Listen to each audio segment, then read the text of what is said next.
Hi everybody, welcome to Fiber Town. This is Bella. She is my little baby alpaca, basically. That's what she feels like. I am Emily. If you're brand new, if you're a returning viewer, thank you for coming.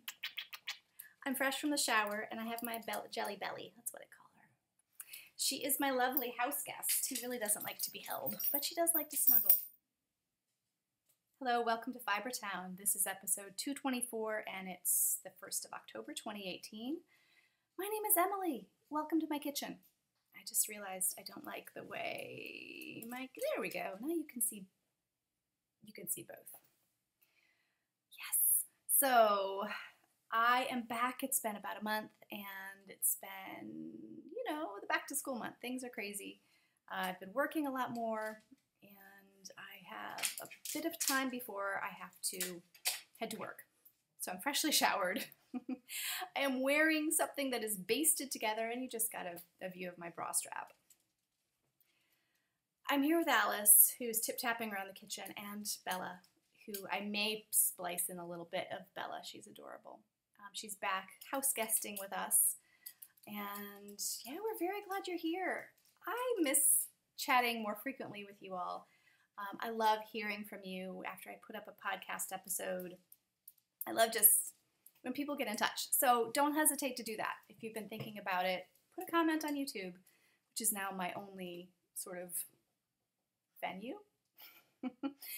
Technically, this is my venue, my kitchen. So yeah, Ravelry group. I'd like to hear from you. Instagram. So I have very sparse show notes and a lot to share with you.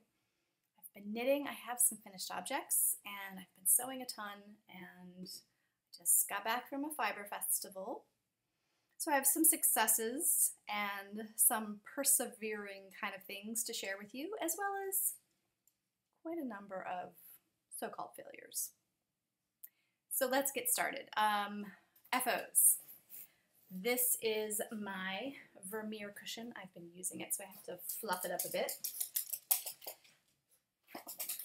Yeah! Do I hear a round of applause? So I just realized both of my FOs have significant color work. And both of them are on my Ravelry page. This is in my knitting chair, and it's so good. So this is, as I said, the Vermeer cushion by Wilma Malcolmson. And it was in the Shetland Wool Week Annual for 2017. Excuse me. Sorry about that. I hope that didn't hurt anyone's eardrums.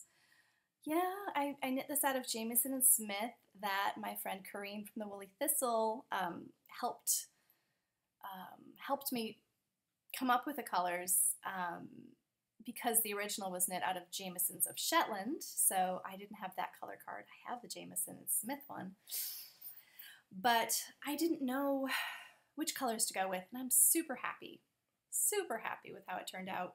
So Kareen, I think I said, has the Woolly Thistle, and yeah, she's fabulous, and so is her store, and so is my cushion.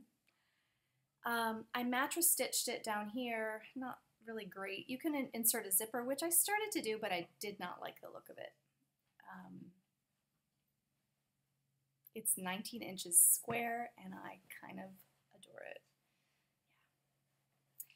I even put the colorways I used on my Ravelry page, Chain of Fools on Ravelry. I didn't note, but I probably should, that the quantities specified for certain colors were way off what I ended up using. Like I had a whole ball left over of this.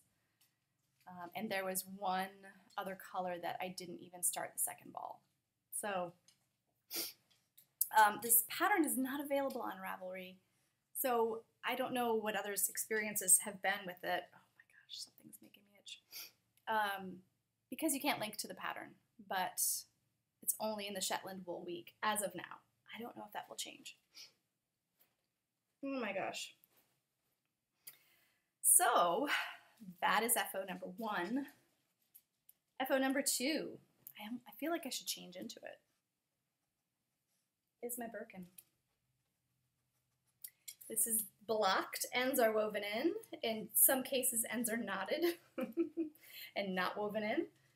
But yeah, this is my Birkin out of tuku wool, all tuku wool.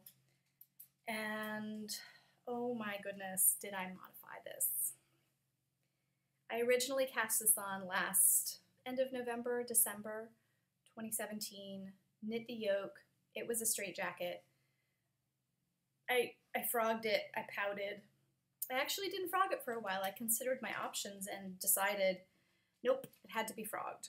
I didn't want to turn it into a cardigan, etc., etc. Blocking did not help. It's an amazing motif. However, it lacks basic colorwork yoke shaping. I don't know how else to say it. So I pouted for a few months and I thought maybe I'll just abandon this project, but I honestly couldn't see this yarn as anything else. And I don't often buy yarn for specific projects, although I have started doing that more lately. But I just wanted this. I wanted it. And so looking at a few other Ravelers and podcast viewers, thank you for your help.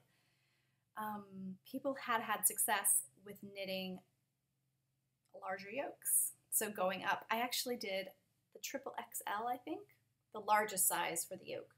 I cast on for the medium, increased up to the triple XL, I think, after a little bit before and a little bit after this first green. And then this is the largest size available in the pattern. Yeah, I don't know how people make it work without modifying this pattern. It seems possible, but it wasn't happening for me. So, and after this main motif, I didn't do any other increases. And I should have done some decreases, I think, actually, right there. Well, no, I didn't want to do decreases there because I felt like the arms would still be too pulled in. So what I did is I just didn't do any extra increases, sorry. And then after I finished this, I did some decreases, but not as many as I probably should have. And I realized after the fact that one way to deal with that sort of blousey effect in the back of a colorwork yoke, or any sweater really, maybe sometimes even raglans, is to do, like Sarah Pomegranate has done this in several of her sweaters, is to do sort of a band of wide rib, sort of in the middle of the back, especially if you have a sway back. What I have done, I'm trying to see that little gathering right there. I sort of gathered it in with some elastic thread. I don't know if I'm going to keep that. And I have it sort of just knotted on the outside. If I decide to keep it, I will put that to the inside and weave it in. I'm a little worried it might sort of cut into the yarn, but I wanted to see how it looked when it was all blocked. So, isn't it pretty? Now, I think the last time you saw it, I had done a split hem, and I was a turned hem as well. And in the front, the sides of it were flaring out. So what I did was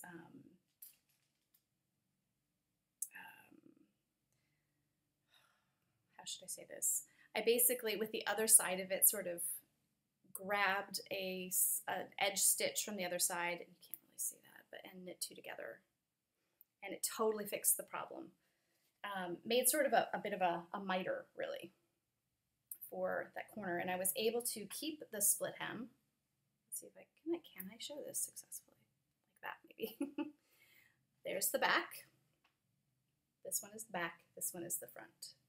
So at the edge, what I did was,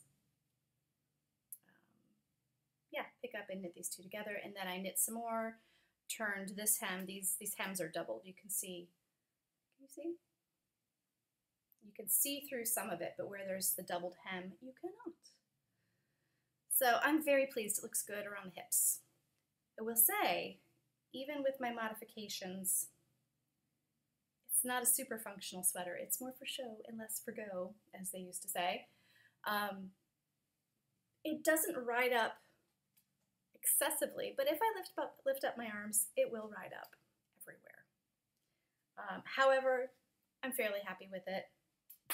I can sit and chat and drink a hot beverage or a cold beverage while looking gorgeous. And I really do love fin wool. Tuku wool is really super yummy and good. So those are my FOs. Super yummy and good. So I have a couple of works, and actually one of them is a half finished object, and that is this very lovely sock. It is a superwash merino nylon sport weight. I think I cast on 56 stitches. Should have made the foot a little longer, and I'm going to block it and see how it wears, or it'll just be for a kid. This is Canon Hand Dyes, Brilliant Mistake. I think it's the Charles Merino Sport. I think that's the base name. I don't have the card right here. I bought this at my very first Rhinebeck at India Untangled. I was feeling sort of, Rhinebeck is coming, maybe I should knit some of my old stash, so I did. And it was fast and fun. I think I knit this in 2 days, maybe 3. Yeah, 56 stitch sock, my usual recipe. Probably needs to be longer, but really enjoying it. So I also knit a few rows. I knit a square or 2 on my scrappy blanket, and I knit a few rows on my breezy cardigan out of St. Kilda. But they really don't look much different, so I don't have them here. I did finish the second chart on my Tales from the Isle of Purbeck shawl. It has not gotten a ton of work. I will say also that the sleeves on my Birkin completely went off-piste and did my own thing, and they're roomier and a little baggier. I've discovered I like that. So I can roll them up or pull them down over my hands. Okay, here it is. Gosh, it smells good.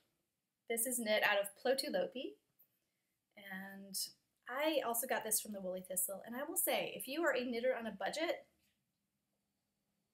Icelandic wool. I think this was around $6-ish. So really so nice. Annie Claire is the designer. That may not be her. Tales from the Isle of Purbeck by Annie Claire, I think. There might be a different last name, Annie Rowden. I do have this on my project page on Ravelry if you're curious. I don't have a picture yet, but super enjoyable knit. Yeah. This is still the first plate. So I will look for a way, I think, to expand that pattern and make it bigger than the pattern calls for. Yeah, I think that's it for the knitting, folks. Let me show you what I've sort of, for a spinning segment, I started prepping my Finn fleece. Can't talk.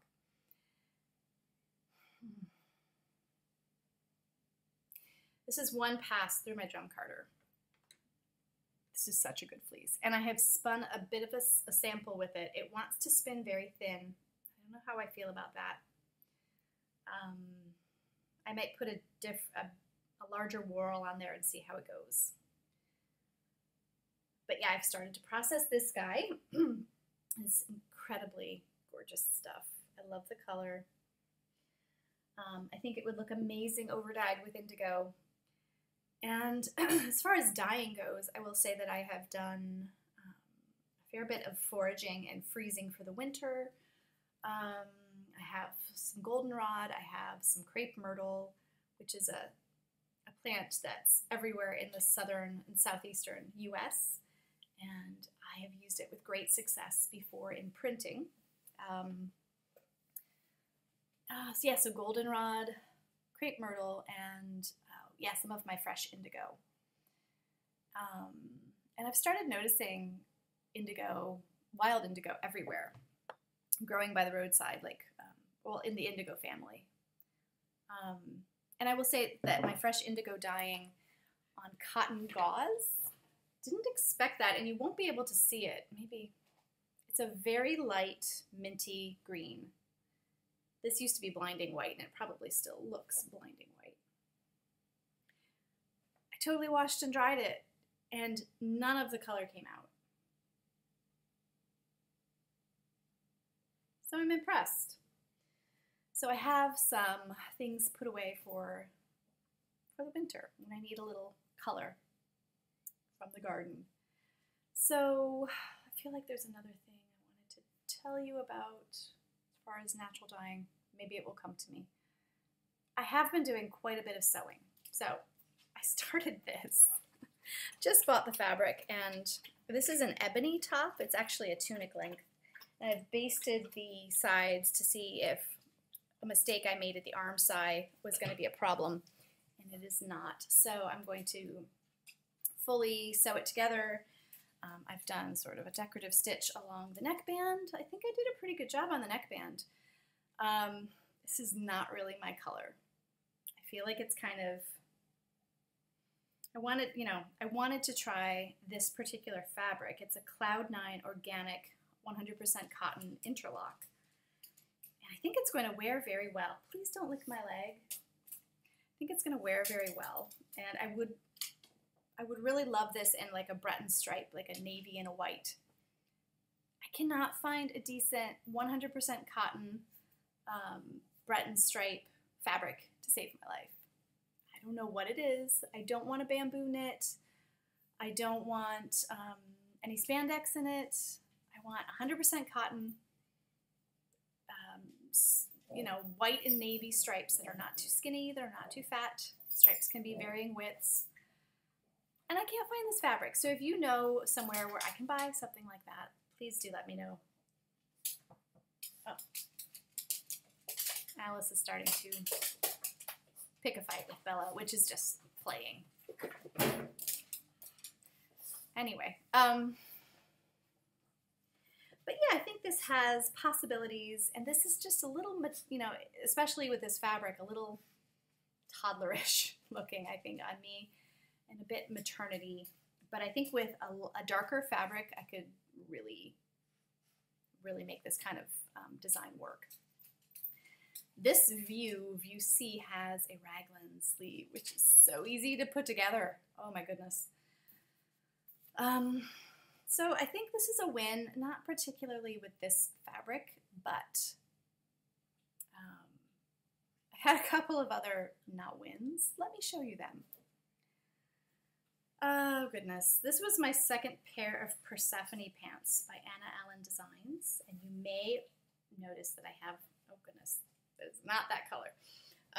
This is a darker stretch. Well, no, it's not a stretch denim. I thought it was a stretch denim. It has no stretch to it.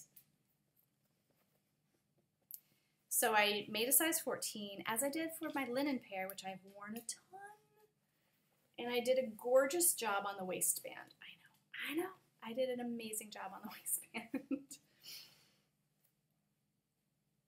And they don't close, because there's not enough give in the fabric around my hips and my belly. And I would unpick it and enlarge some seams. However, the seams are all top stitched. And it's a light enough denim, it's a denim with some drape, that I don't think it would survive the unpicking very well. So, I don't know, I might give it to a friend, I might finish it off, give it to a friend that might fit into it. Or I might keep them for when, if and when my measurements change. But I really did a good job on them, so I'm a little bummed. Here is a win, sort of.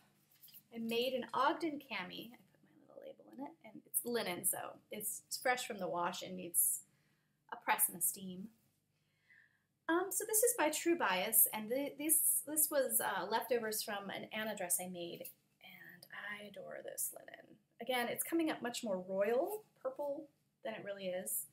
It's a yarn dyed linen, so the warp was black and the weft is this gorgeous purple. I widened the straps a bit. I just don't think I can wear the Ogden cami in my daily life. I just, I'm on the floor with toddlers and babies, and this just, if I bend over a tiny bit, boobs. So, I don't know. I get distracted. I always look like I'm checking my boobs because I'm trying to make sure they're not showing. Here is another, this one is not a win.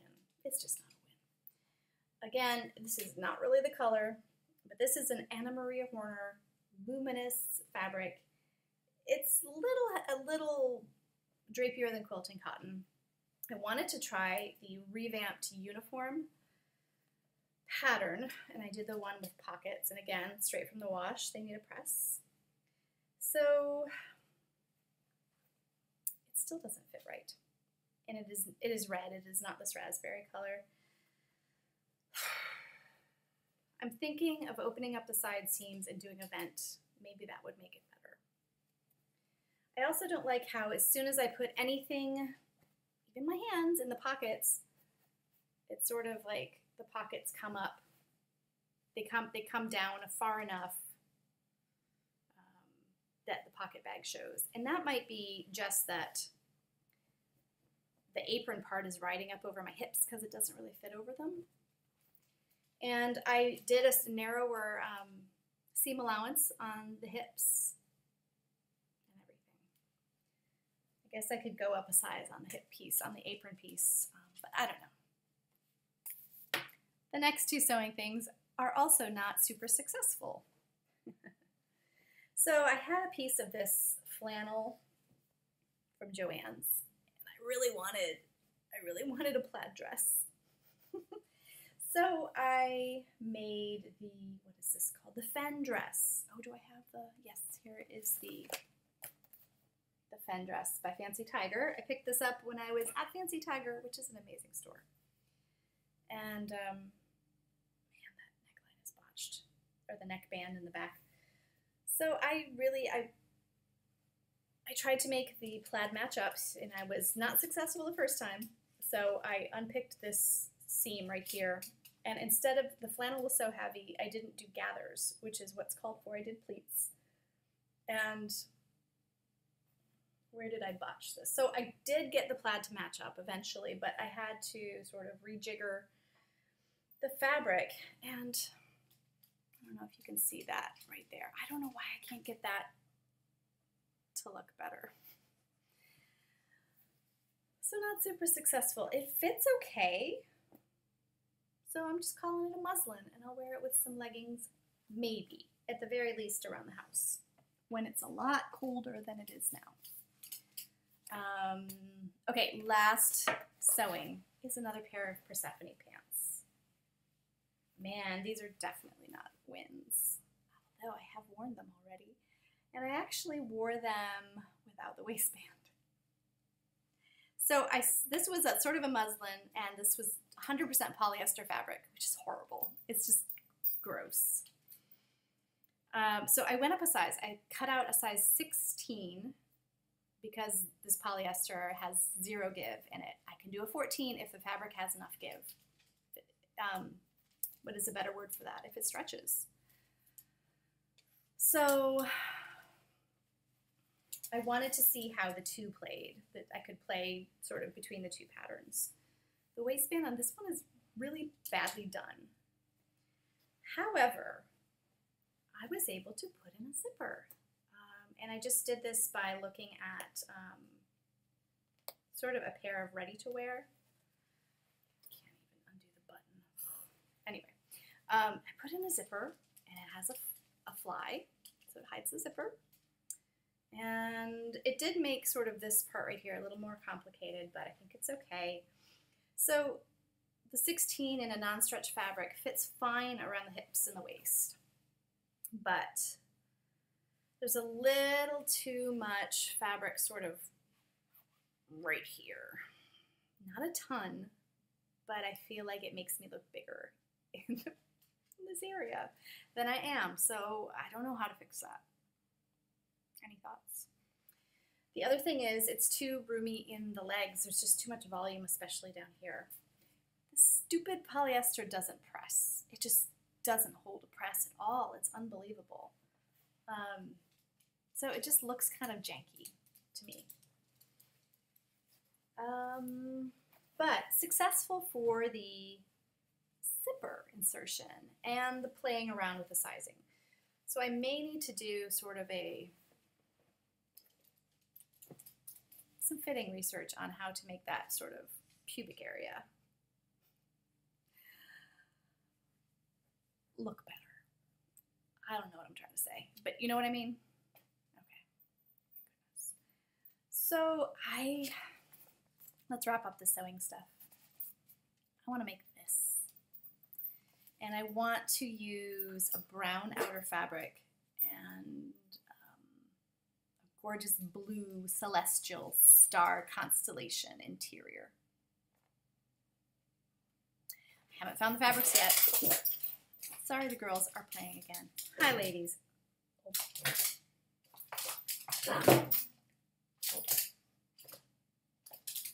Girls, why now? Yes, I know you're taller than she is. That doesn't make you better. Stop pretending it does. You girls okay? You okay, Belly? No, not you. Oh my goodness. So yes, I'm very excited to make a tamarack jacket. Just need to find the right fabric. I'm sure it'll come eventually. I want to do some fabric shopping for my birthday. I already started that though. This past weekend, I went to the Shenandoah Valley Fiber Festival, and afterwards I went to Leesburg to Finch Sewing Studio, and didn't find anything for the tamarack jacket, but I did find this. It was a fabric I wanted to try. Not particularly in love with this color and pattern, but I did find this. This is an organic cotton and hemp knit. It's opaque enough. It's got a bit of sheerness to it. But I want to make a Mandy boat tee from Tessuti Fabrics. And again, it is a more muted red than my camera is showing. So that will go next. Oh, and I've also experimented, did I say, with a walking foot for sewing these knits. And man, that works really well. It's something that my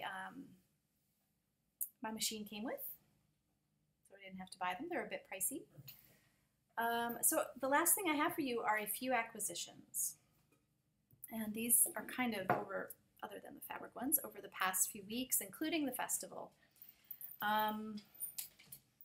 Here's the first one. I got some of this. Rerum Natura Ulysse. I got 5 of these. I made my humulus out of this. I love it. So this is, again, a more muted blue/navy. It makes such a lovely light fabric, and I want another sweater out of it. I also got this Tor from Blacker Yarns. This is this gorgeous pink. Let's see, this is their birthday yarn for this year. Does this have a colorway? Len Lavery. And it's a gorgeous blend. I'm not going to open it up. When I knit with it, I'll tell you about the breeds that went in there. So at Shenandoah Valley, I picked up another white cord. So now I have 4, and I really want to knit something with them. I got these heavy duty snap pliers. I'm thinking I'm going to start using fewer buttons and more snaps. I've never used these, so some experimenting will need to happen. Okay, so other things I got at Shenandoah. I got these at the Spanish Peacock, where I resisted buying a Harry Potter drop spindle because I don't really love drop spindling that much. I prefer supported spindling, but they had some great spindles. They had a Deathly Hollows one, they had a Hufflepuff one. I resisted, but I did get these.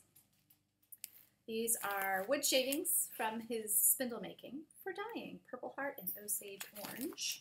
Purple Heart makes a dark purple to grayish purple. Osage Orange makes a yellow to khaki green.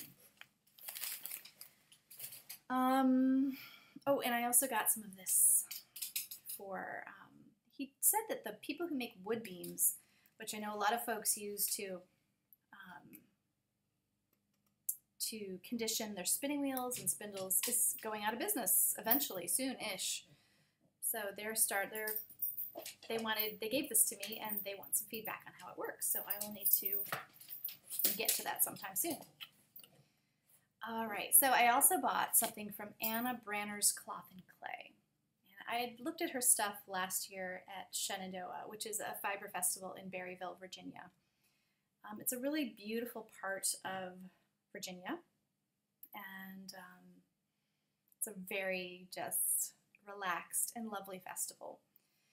So I went to the festival hoping to buy a Gotland sheepskin from Skoog Farms, but they were not there this year, so I will have to get one at Maryland.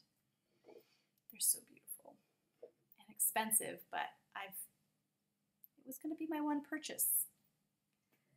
So when they didn't have it, I ended up saying, okay, well, I can buy some fabric then, and I also got a fleece that I will show you in a sec. But I decided to get this really pretty soap dish, which has some soap sludge in it already. And isn't that cute? So this is in my kitchen now, and I have decided to try not buying liquid soap in a pump jar because it's a lot of single-use plastic, and I would like to try not buying that, not using it. So I have bar soap that I bought as well at Shenandoah, and yeah, I need to get some more soap dishes and put them in the bathrooms. And once this the pump soap is gone, discontinue buying it. So again, that was Anna Branner's Cloth and Clay. She has really cute sheep stuff. And she's located in Fredericksburg, Virginia. Oh, she also weaves really nice dish towels. So last thing I have is a fleece. This is, oh goodness, Sally, who is a Perrindale Cheviot cross lamb. This was actually her second shearing. She was previously shorn as a 3-month-old to reduce her risk of overheating in the mid-Atlantic summer. So this was her first true shearing. I don't know if you'd call her a hoggette. But this shepherdess really, let's see, it is Lucky Lane Farms. Oops. She is out of Whitehall, Maryland, and apparently, oh, this is just gorgeous. She is dedicated to her flock. And let's see, here's what they said about it. Here's the stats. Almost 5 pounds, $55. I love lamb fleeces, especially long wool lambs. Okay, this judge cannot spell lustrous. Finer, medium, blocky lock structure. Good for outerwear, needle felting, and housewares. Or making me a sweater. This is gorgeous. I would definitely wear this next to skin. So I would say the locks are 3.5 to 4 inches. Isn't that pretty? Lovely, lovely Sally's fleece. Here it is. Ooh. And I got to open it up and take a look at everything, and it's very consistent, nice crimp. It's going to be super fun to process and spin. I will probably destash half of it. I do not need that much of it. So if it's something you're interested in, let me know. Yeah, I really love having a raw fleece in my house. I have several already washed, but I love to wash fleece. It's a strange quality I have, but I find it incredibly satisfying, and get very industrious when I'm washing fleeces. I put a load in, and then I just get all sorts of other housework done while I wait for it to change. While I wait to change the water, for example, it's really interesting. Or maybe it's not interesting at all, and I'm just rambling, and I probably am. So I'm going to say goodbye. Until next time, take care.